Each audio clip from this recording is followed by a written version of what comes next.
विषय से तो हमने बैठे प्लीज मगर जो प्लीज भी प्लीज भटके प्लीज उसको समझा प्लीज दीजिएगा। बोलिए जो भी भटके बैरिए सर बोलिए। माननीय अध्यक्ष जी, बहुत धन्यवाद आपका। 24 नवंबर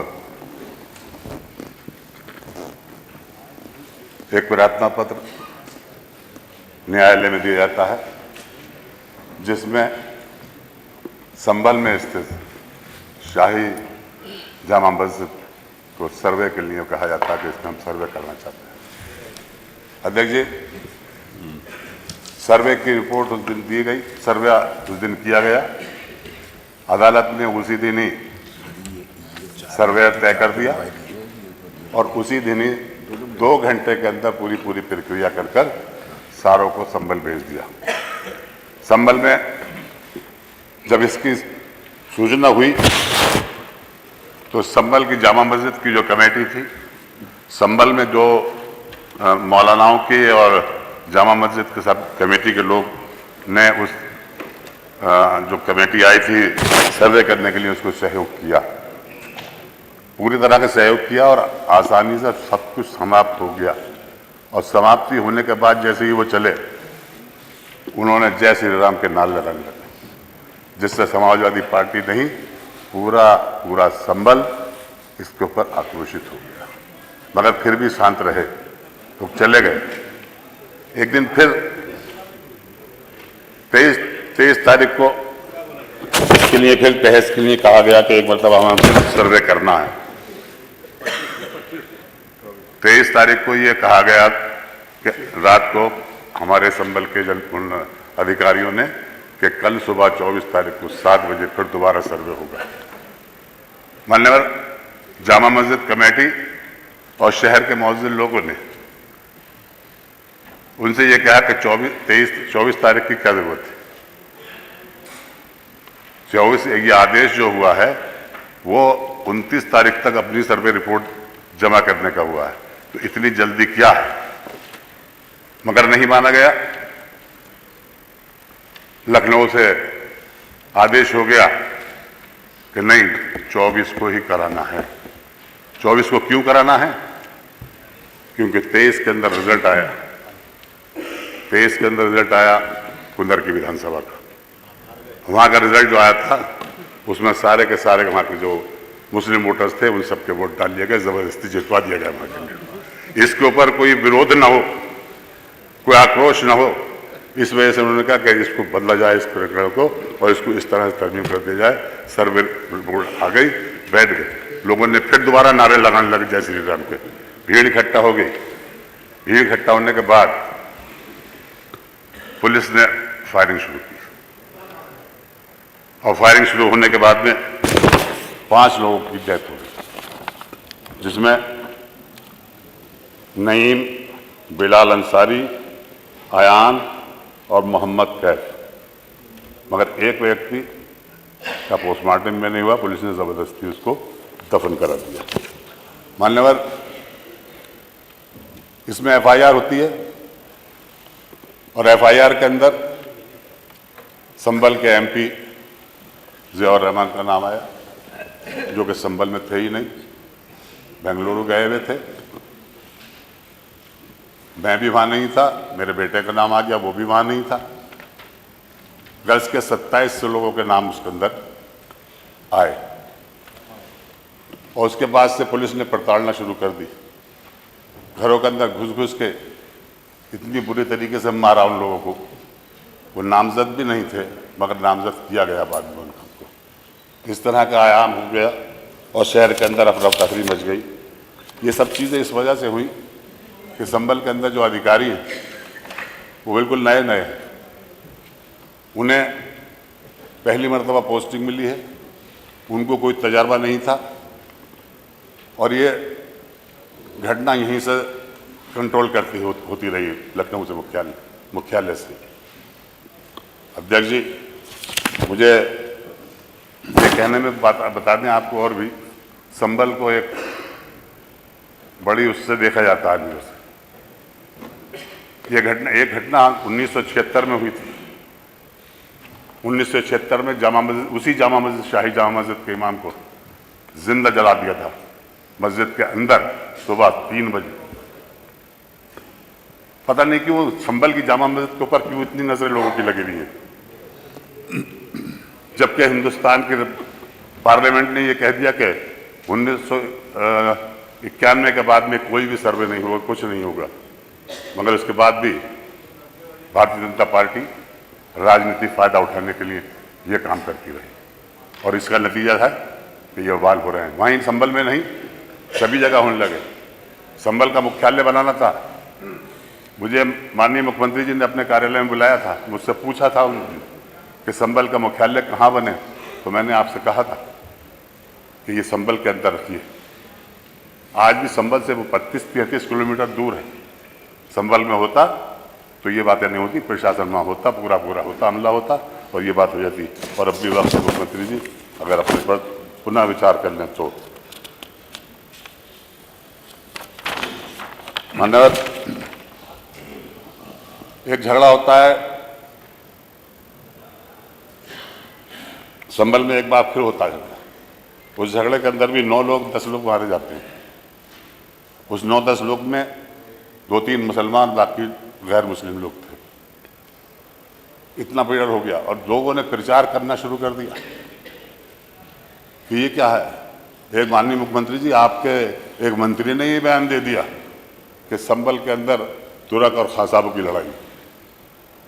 आपका नारा ना बंटने देंगे ना कटने देने का है। हमें क्यों बांट रहे? हम बटेंगे नहीं। संभल की जनता सब एक है और नेक है। हम बटेंगे नहीं। हमारे ऊपर बहुत अत्याचार हो रहा है, इस अत्याचार को आपको देखना होगा। मान्यवर,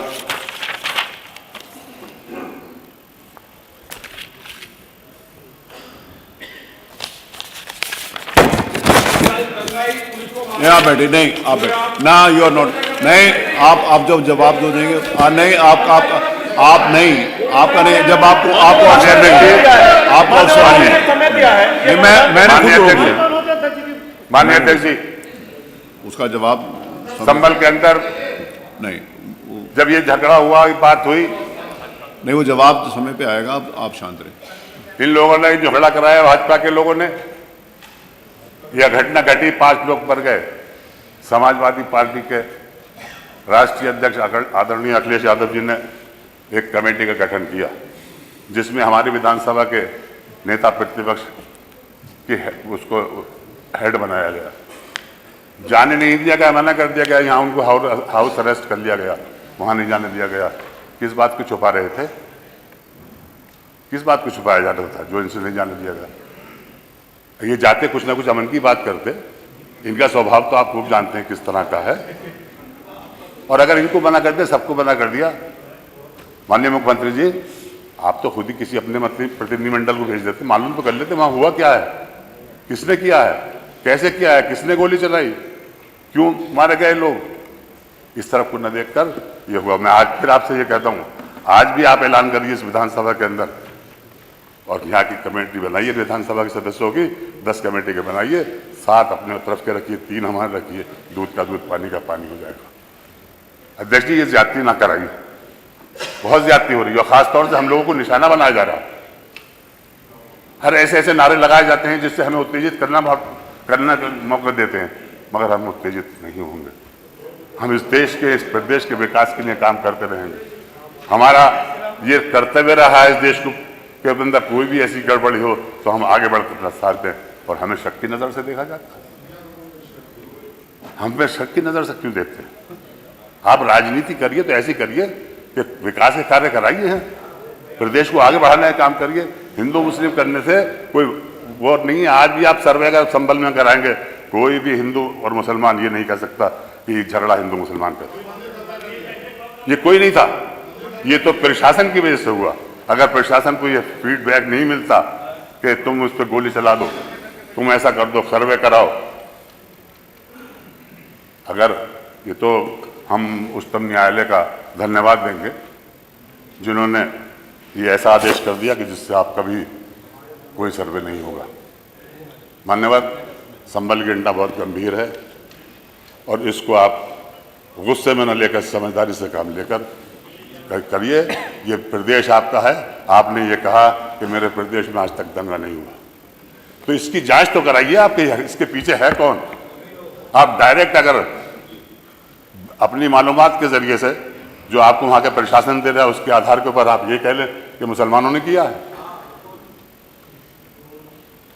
उस मोहल्ले में, जिस मोहल्ले के अंदर हमारा सांसद रहता, पूरा का पूरा घेराव कर दिया, बिजलियां काट डाली, सब कुछ कर दिया। आप जवाब एक मिनट, माननीय अध्यक्ष जी, मैंने मना किया, नहीं बोले। जहां तक मंदिर की बात है, अगर मंदिर का कोई वहां के पुजारी ये कह दे कि ये मंदिर जो है इसके ऊपर किसी ने एक ईंट लगाई हो, कोई ईंट छुई तक हो, कंक्रीट छुई हुई हो, आज वो मंदिर उसी हालत में बना है जिस हालत में था वो। वहां के लोग जो वहां के लोग जो उसको बनाने वाले हैं, उसकी चाबी जिनके पास है, वो चाबी आज उसी ताले की चाबी उनके पास है, उसी से खोला गया। जब मंदिर को खोला गया तो उसके अंदर जो मूर्तियां रखी थी उस एज इट इज वैसी रखी हुई है, एक भी कोई भी मूर्तियों का खंडन नहीं हुआ, कहीं नहीं खंडित हुई। मान्यवर, वहां के लोगों ने ये कहा कि हमारी आबादी इस जगह कम थी, हम 20, 25, 30 घर हैं यहाँ पर, बाकी सब मुसलमानों के, हमें मुसलमानों ने परेशान नहीं किया, मगर हमारे दिल के अंदर डर था, इस वजह से हम यहाँ से चले गए। वो संभल से बाहर नहीं गए मान्यवर, वो संभल से बाहर नहीं गए, संभल के अंदर ही रहे वो। और मंदिर के अंदर जाकर के बाद में उन्होंने डीएम को भी यही स्टेटमेंट दिया और प्रेस को भी यही स्टेटमेंट दिया कि हमें किसी ने भगाया नहीं है, हमें किसी ने क्या, जिस हालत में मंदिर आज था उसी हालत में आज खड़ा है। मान्यवर, उसके अंदर चढ़ावा आया, सिक्के मिले उसके अंदर, उतने पुराने सिक्के भी मिले, और उसको ये बताया जा रहा है किस तरह से आपको भ्रमित किए जा रहे हैं। मान्यवर मुख्यमंत्री जी, आप भ्रमित ना हो, वास्तविकता देखिए, मंदिर आज भी उसी हालत में है जिस हालत में वो था। 2006 तक उसके अंदर पूजा हुई है। वहां के लोग खुद कहते हैं, जो पूजा करने वाले हैं वो कह रहे हैं 2006 तक हमने पूजा की है उसमें, यहाँ किसी ने हमें भगाया नहीं है, किसी ने कुछ नहीं किया है, अपनी मर्जी से गए। हमने अपने मकान बेच दिए यहाँ के, घबराहट रहती थी दिल के अंदर, इस वजह से बेच दिए, कोई किसी ने हमें सताया नहीं। और इसको पूरा का पूरा राजनीतिक रूप दिया जा रहा है। मैं समझता हूँ, देखिए, मैं जीत कर आता हूँ, मेरा 7वां टाइम है, मुझे हिंदू मुसलमान सब वोट देता है, मैं एकता का प्रचार करता हूँ, मैं एक रखता हूँ, और उस एकता का नतीजा है कि 1991 से मैं आ रहा हूँ और आज तक संभल में कोई झगड़ा नहीं। इस परंपरा को बनाए रखे मुख्यमंत्री जी, इसको बिगाड़े ना। आप अपनी सियासत के चक्कर में मुसलमानों को दूर कर रहे हैं, राजनीति के अंदर सबका हिस्सा होता है। आप चाहते हैं कि हम कुदर की को छीन लें, जहां 65% मुसलमानों की आबादी, वहां बीजेपी का जीत जाए, जहां के डीएम, जहां के डीएसओ, जहां का कमिश्नर, जहां का डीआईजी, अरे भाई शांत हो जाए, सबके सब लगकर मुसलमानों को वोट डालने नहीं दिया, छीन ली उनसे वोट की ताकत। उनके चेयरमैन जो वहां के थे, प्रधान जो थे, उनके घरों पर पुलिस लगा दी गई। इस तरह के आए, ये नतीजे सामने ना आए, ये बातें सामने ना आए, इसलिए ये झगड़ा कराया गया संभल के अंदर, जानबूझकर कराया गया भाजपा की सरकार ने। मैं कहता हूं माननीय अध्यक्ष जी, मैं तो ये चाहूंगा बनकर, आप इस सदन के अध्यक्ष हैं, आप अपने साथ एक कमेटी लेके चलिए, आप लेके चलिए और देखिए जाके संभल में किसने क्या शुरू किया। आपकी बात आ गई। एफआईआर जो मरने वालों की जो एफआईआर हुई है वो भी बड़ी जबरदस्ती हुई है, उसके बदले पब्लिक नहीं मरा। अब बताइए कि हमारी मस्जिद, हमारे खिलाफ कार्रवाई, हमारे ही मर रहे हैं, हमारी मस्जिद हम ही मर रहे हैं, हमारे खिलाफ है, हमारे घरों के अंदर तोड़फोड़ हो रही है। ये तो ये चाह रहे हैं 2700 लोगों को नामजद किया गया, 2700 लोगों के खिलाफ एफआईआर, एकदम बुरा हाल। नहीं भाई प्लीज, आपका प्रदेश जवाब है, आप इस प्रदेश के मुखिया हैं, आपका फर्ज बन जाता है कि आप अपने प्रदेश के अंदर अमन शांति बनाए रखें, यहाँ कोई हिंदू मुस्लिम बात न हो, यह आपका फर्ज बनता है। इस फर्ज को निभाइए मान्यवर। आप मुख्यमंत्री ही नहीं, आप किसी पीठ के पीठेश्वर भी हैं। किसी भी जाति, किसी भी समुदाय, किसी भी धर्म के अंदर आपस में लड़ाने की बात कभी नहीं की गई, मेल जोल रखा गया। अरे हमने तो ये देखा मान्यवर, जवाब नहीं प्लीज, माननीय जो आप अध्यक्ष जी, करना नहीं। हमने तो ये देखा कि हमारे इस आप गुजर साहब वहां से वहां पहुंच गए, अच्छी बात। माननीय अध्यक्ष जी, नंद किशोर जी नहीं, हमने तो ये देखा 96 में नहीं माननीय आप कल्याण देखिए सिंह जवाब- जी की सरकार थी। 1996 में माननीय कल्याण सिंह जी की सरकार थी। हम सब लोग विधानसभा में बैठते थे, रमजान आ गए, उन्होंने अपने घर पे इफ्तार कराया 5 कालिदास के ऊपर, इससे संबल पर और बोलो, इफ्तार कराने के ऊपर संबल पर वहीं पे हमने अजान भी दी, वहीं नमाज भी उन्होंने पढ़ाई। ऐसे बन जाइए आप भी, सब आपको गले लगाएंगे। छीन के क्या फायदा है? वोट क्यों छीन रहे हो? वोटों को छीन लो, प्यार से करो। या जितनी जितनी सुविधाएं आप हमें दे रहे हैं तो कोई एहसान नहीं कर रहे हैं। ये संविधान में लिखा हुआ, ये संविधान में लिखा हुआ है। संविधान के अनुसार चलेंगे तो हम आपका सहयोग करें, मगर आप संविधान को भूल रहे हैं। इस द्वेष की नहीं, आप नहीं अलाउड किया, आपको अच्छी बात नहीं है, प्लीज बैठिए प्लीज। आप जो हैं नहीं मंत्री नहीं, आप किसी पीठ के पेशवर हैं। उस फर्ज को भी अंजाम दीजिए। हिंदू मुसलमानों को लड़ाओ, हम हैं। अगर हमसे इतने अगर वो है, हमसे अगर इतनी परेशानी है तो मुसलमानों को वोट का हक छीन लीजिए, आप मत दीजिए। मगर ये भी नहीं कर सकते आप ये भी नहीं कर सकते। क्यों? फिर लड़क जाए कैसे, फिर वोट कैसे लेंगे हिंदू मुस्लिम अगर किए? इसलिए आप ये काम करें। चलिए, माननीय अध्यक्ष जी, ये बड़ा गंभीर प्रश्न है और मैं चाहूंगा कि इस अविलंबनीय लोकहित महत्व के गंभीर विषय पर सदन का ध्यान आकृष्ट करते हुए आज का प्रोपेशन की कार्रवाई कार्यसूची में मिलकर चर्चा करा जाएगी। श्रीमती मोना आराधना मिश्रा,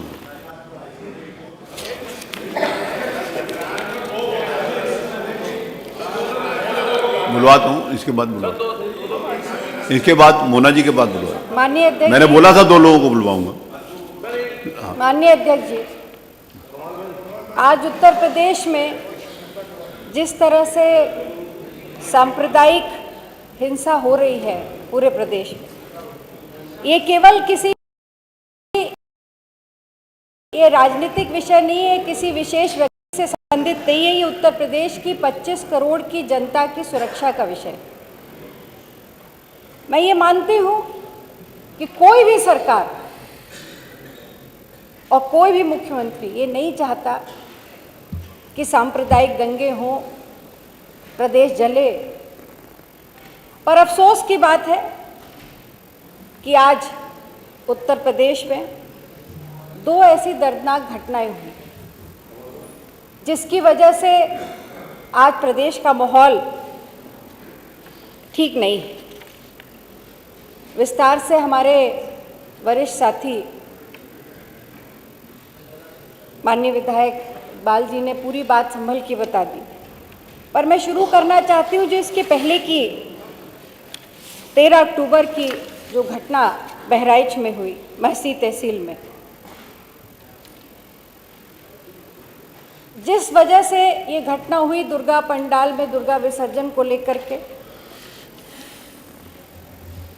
पूरी घटना में माननीय अध्यक्ष जी उसको दोहराने से कोई फायदा नहीं है, क्योंकि मेरा आशय ये नहीं है कि कोई उत्तेजना पैदा की जाए, पर मेरा आशय सिर्फ इतना है कि जो तथ्य हैं उस पर चर्चा हो और केवल सदन को नहीं, इस प्रदेश की जनता भी जाने सच क्या है और सरकार का भी पक्ष आना चाहिए। जिस तरह से हम सब ने देखा, टीवी पर देखा, मोबाइल पे देखा, अखबारों में पढ़ा, वहाँ पर एक घटना होती है, जो पूरा प्रोसेशन निकलता है उस पर कोई काबू नहीं था। वो जाता है और जिस तरह के उत्तेजना फैलाने वाले उस पर गाने चलाए जाते हैं, अश्लील गाने चलाए जाते हैं। वो डीजे रोकने का प्रयास होता, उस पर कहासुनी होती है और अंत उसका तो सबसे बड़ा भयानक अंत होता है